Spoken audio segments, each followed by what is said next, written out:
Laclais au titre de la Commission des affaires sociales. Merci, Monsieur le Président, Madame la Présidente, Madame la Ministre, mes chers collègues. Concernant les crédits de la mission santé, je ferai quelques observations rapides. Les crédits de la mission s'élèvent à 1,26 milliard d'euros dans le projet de loi de finances pour 2016, soit une augmentation de 4,7% par rapport à la loi de finances initiale pour 2015. Des crédits conséquents sont consacrés à l'AME, comme vient de le dire notre collègue, mais ceux dédiés à la prévention, à la sécurité sanitaire et à la modernisation de l'offre de soins atteignent des montants importants, soit 515 millions d'euros consacrés aux actions de prévention et de meilleur accès aux soins. Cette année sera marquée par la création de l'Agence nationale de santé publique, qui reprendra les missions assurées par l'Institut national de prévention et d'éducation pour la santé, l'INPES, l'Institut de veille sanitaire, l'INVS, l'établissement de préparation et de réponse aux urgences sanitaires, l'EPRUS, et le GIP Adalis en matière d'addiction. Pouvez-vous nous rappeler les objectifs recherchés par cette fusion et nous expliquer comment s'est préparée la création de cette nouvelle agence ? De manière plus large, pouvez-vous nous préciser comment vous entendez animer l'action des agences sanitaires et quel est le rôle du comité stratégique d'animation du système des agences sanitaires ? Concernant l'AME, pouvez-vous préciser les moyens mis en œuvre pour maîtriser cette dépense, notamment pour rendre plus fiable l'instruction des dossiers et améliorer les procédures de contrôle ? En 2015, le panier de soins a été redéfini. Peut-on d'ores et déjà mesurer les effets de cette nouvelle mesure ? J'ai choisi de centrer mon rapport sur le thème du fonds d'investissement régional. Il ressort des auditions et des placements dans les ARS que si le FIR représente un incontestable progrès, les conditions de sa mise en œuvre ont contribué à donner de lui l'image d'un outil complexe. Son périmètre a beaucoup changé en 3 ans. Il faut maintenant le stabiliser pour que les ARS et les bénéficiaires maîtrisent bien cet outil financier. Les organismes bénéficiaires de ces crédits comprennent bien l'intérêt de cette enveloppe globale qui devait favoriser le décloisonnement entre le secteur sanitaire et le secteur médico-social, mais regrettent que les règles d'attribution des crédits ne soient pas plus transparentes. Le FIR a été lancé en 2012 avec un système de cogestion entre les agences régionales de santé et la branche maladie, les caisses primaires d'assurance maladie assurant les paiements auprès des bénéficiaires. Mais cette coopération s'est révélée parfois délicate, car aucune doctrine comptable commune n'avait été définie au préalable.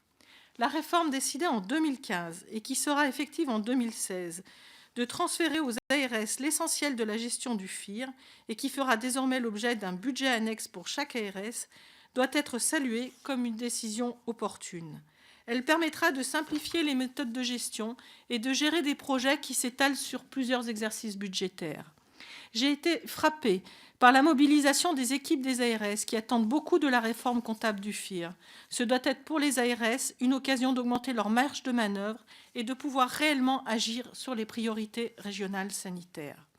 La gestion du FIR a une dimension très technique, mais aussi politique, car cela revient à se demander si les ARS sont plutôt des agences techniques qui doivent mettre en place une politique sanitaire centralisée à partir de directives ministérielles, ou si au contraire, elles disposent de véritables marges de manœuvre pour fixer des priorités régionales selon les caractéristiques sociologiques et sanitaires des territoires.